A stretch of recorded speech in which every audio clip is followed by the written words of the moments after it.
So konting ikot lang tayo dito mga friend sa Mahayhay, Laguna dahil may mga napansin tayo dito na mga lumang bahay. Katulad nito. Ayan. Tsaka itong katabi niya.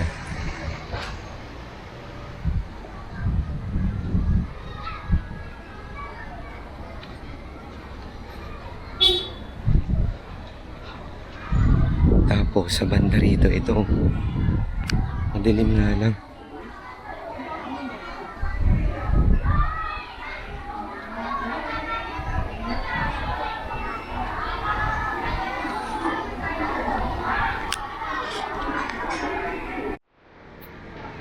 And then, dito sa banda rito, ito parang hinati siya eh.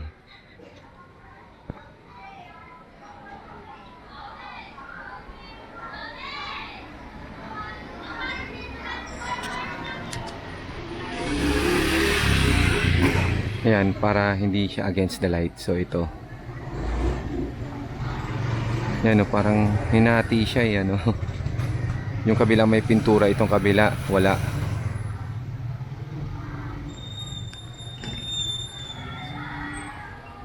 At dito rin sa gilid na ito mga espren ng simbahan, ayan oh.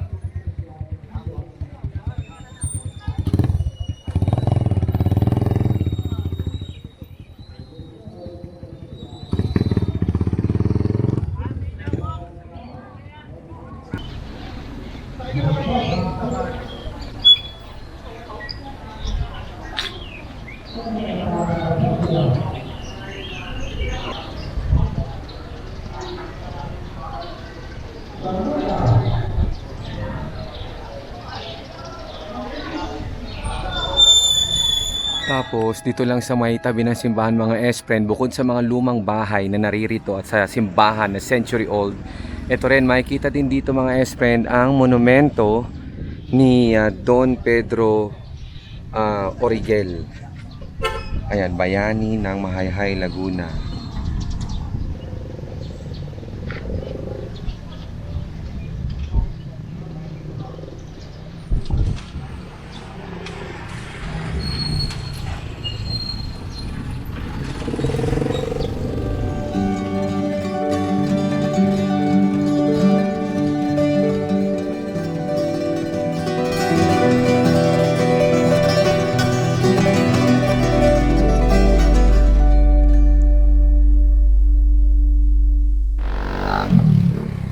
And then dito rin sa likuran mga espren ng simbahan, ito po yung maikling history ng Mahayhay.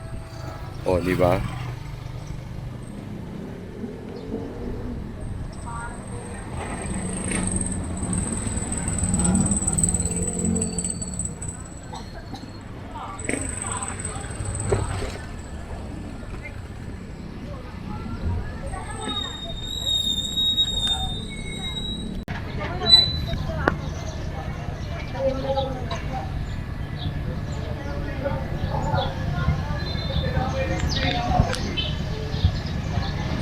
Ayan.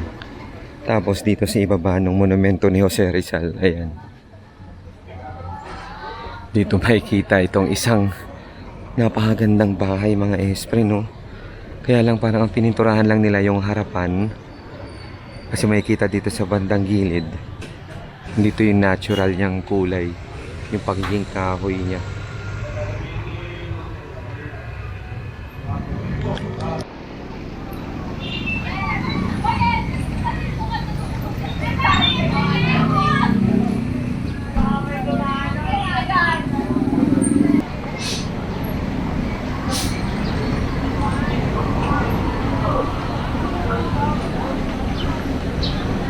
And then mga S-friend, sa tabi lamang nung lumang bahay na yan at maging nung simbahan, yung parke ni Jose Rizal at ni Don Origel, ang bayani po ng Mahayhay, itong nilalakaran natin is Spanish Arch Bridge, sigurado to. Basta ang tawag nila dito is lumang tulay eh. Pero wala namang nakasulat. Ayan oh, parang pinagtatapunan na lang. Hindi rin natin makita mga espren yung pinakailalim dahil talagang masukal na dun.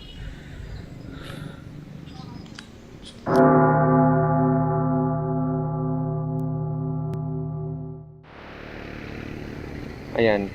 So merong mga parang nakaukit dito sa mga semento. Kaya lang hindi ko na mabasa mga S-friend eh. Pero feeling ko hindi sila tungkol sa history nitong tulay. Yan eh.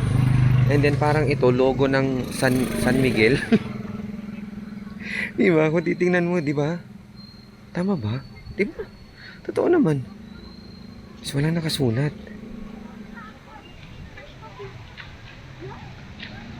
Tapos ang lalim-lalim pa nito.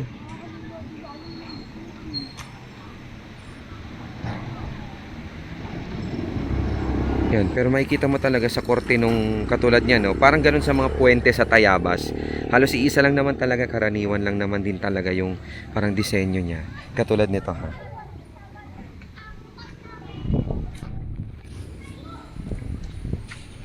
Ayan, oh, di ba? Ito.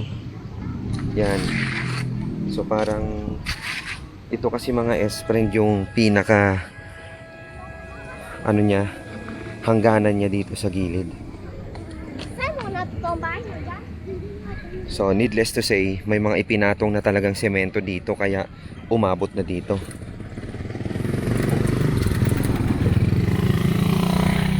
Yan oh. May mga bricks ba yan? Di ba?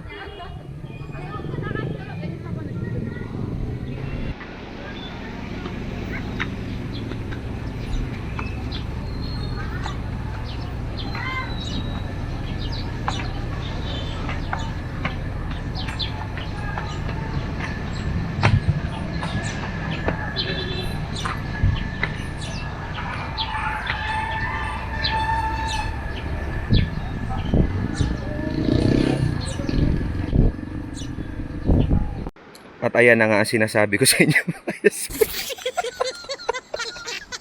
May nadulas na.